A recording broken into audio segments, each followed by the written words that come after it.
महिलांचं चारित्र्य म्हणजे नाजूक काचेसारखं असतं, जपलं तर तेजस्वी, पण जर का कुणाच्या चुकीच्या वागण्यामुळे ते काचेसारखं तुटलं तर पुन्हा जोडता येणं कठीण होतं. स्त्री अनेकदा अन्याय अत्याचार सहन करत राहते, मात्र जेव्हा ती सहनशीलतेची सीमारेषा पार करते तेव्हा अनर्थ घडतो.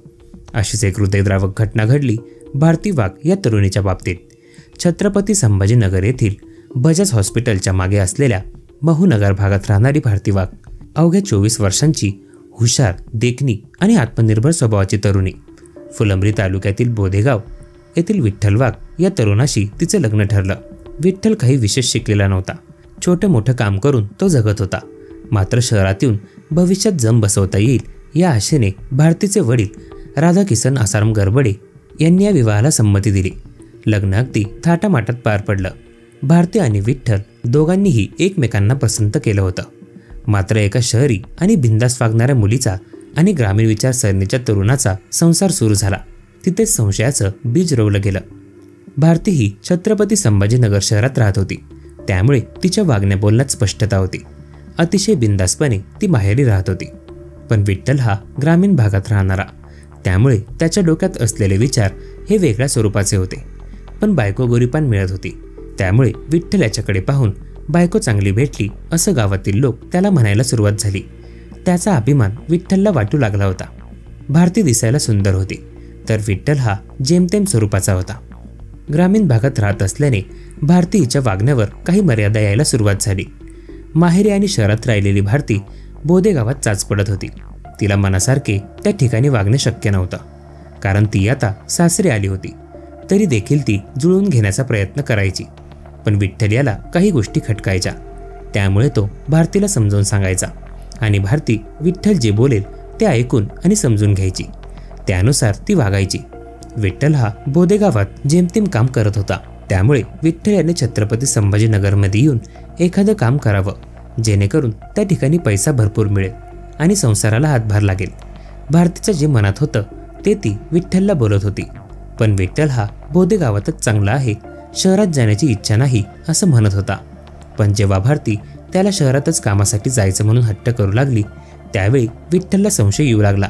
कारण लग्नाला 1 महिना झाला होता आणि बायको एवढा का हट्ट करते असा संशय त्याच्या मनात होता.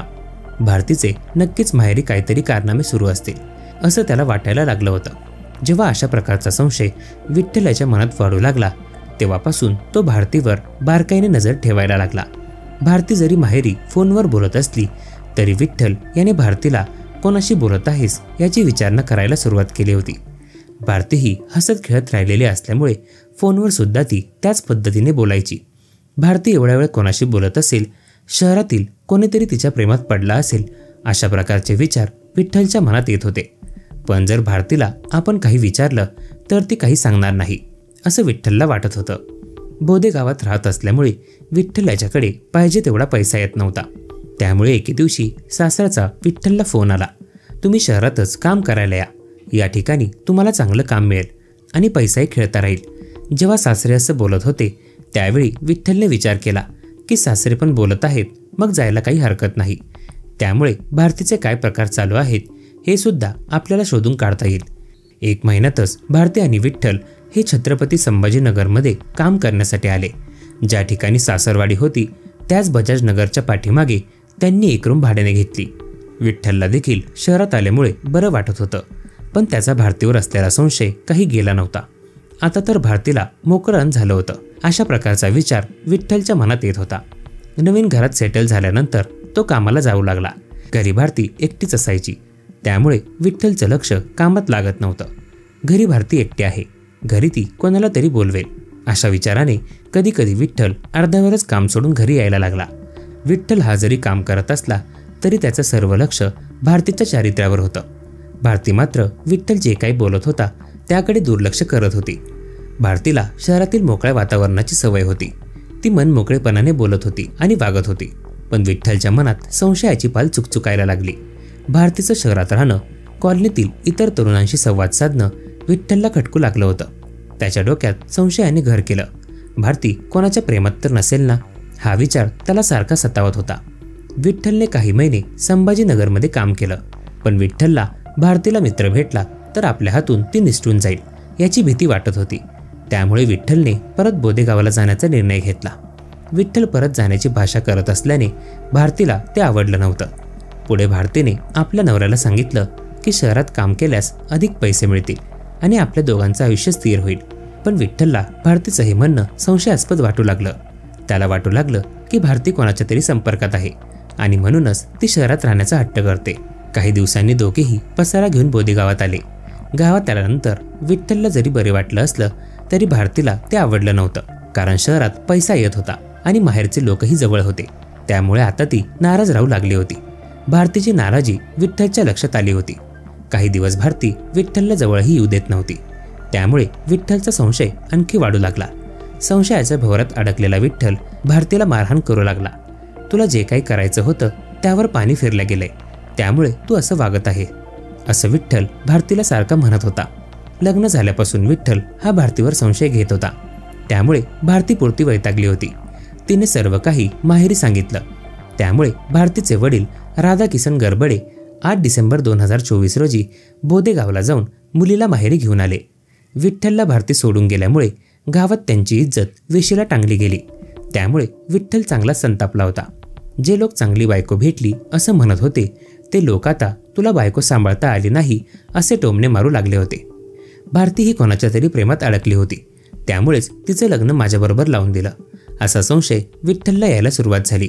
डोक्यात संशयाचं भूत घेऊन विठ्ठल सोमवारी म्हणजेच 16 डिसेंबर 2024 रोजी संभाजीनगरला आला. सोमवारी सकाळी भारतीची आई रंजना आणि भाऊ राहुल हे दोघे नोकरीनिमित्त बाहेर पडले. तिची वहिनी कामानिमित्त बाहेर गेली. 11:30 वाजता तिचे वडील पैसे काढण्यासाठी SBI बँकेत गेले होते. तेव्हा घरी भारती आणि त्याच्या भावाची 4 वर्षांची मुलगी होती. ही संधी साधून विठ्ठल हा 12:30 ते 1 वाजेच्या सुमारास महूनगरात आला. तेथे भारतीसोबत त्याचा पुन्हा वाद झाला. तेव्हा त्याने चक्राकार दात्र्या असलेल्या लोखंडी रॉडने मारून तिचं डोकं फोडलं. ती रक्ताच्या थारोळ्यात निपचित पडल्यानंतर तो पळून गेला. शेजाऱ्याने घटनेची माहिती तिच्या वडिलांना दिली. वडील तात्काळ घरी आल्यानंतर भारतीला घाटी रुग्णालयात घेऊन गेले. डॉक्टरांनी तिला तपासून मृत घोषित केले. मृत भारतीच्या नातेवाईकांनी घाटी रुग्णालयातून रात्री उशिरा शवविच्छेदन केल्यानंतर विठ्ठलच्या अटकेची मागणी केली आणि तसंच मृतदेह ताब्यात घेण्यास नकार दिला. त्यामुळे सहाय्यक पोलीस आयुक्त रणजित पाटील, सुरेश पाटील, पोलीस निरीक्षक संग्राम ताठे, सहाय्यक निरीक्षक शैलेश देशमुख, उपनिरीक्षक दिलीप बचाटे यांच्यासह इतर अधिकाऱ्यांनी नातेवाईकांसोबत संवाद साधला. रात्री उशिरापर्यंत ही चर्चा सुरू होती. त्यानंतर पोलीस अधिकाऱ्यांनी नातेवाईकांची समजूत काढली. संशयाच्या विषारी वेलीने जेव्हा प्रेम, नातं आणि माणुसकी गिळंकृत केली तेव्हा त्यातून जन्माला आला एक क्रूर अंत. स्त्रीच्या चारित्र्यावर संशय घेणं हे तिच्या अस्तित्वावर आघात करणं असतं. तिच्या स्वाभिमानाला ओळखा आणि तिला जपायला शिका. तुम्हाला याबद्दल काय वाटतं हे तुमचं मत खाली कमेंटमध्ये नक्की लिहा आणि अशाच वास्तववादी आणि विचार करणाऱ्या लावणाऱ्या घटनांसाठी आमच्या चॅनलला सबस्क्राईब करायला विसरू नका. चला तर मग पुन्हा भेटूयात. तोपर्यंत सतर्क रहा आणि सुरक्षित रहा.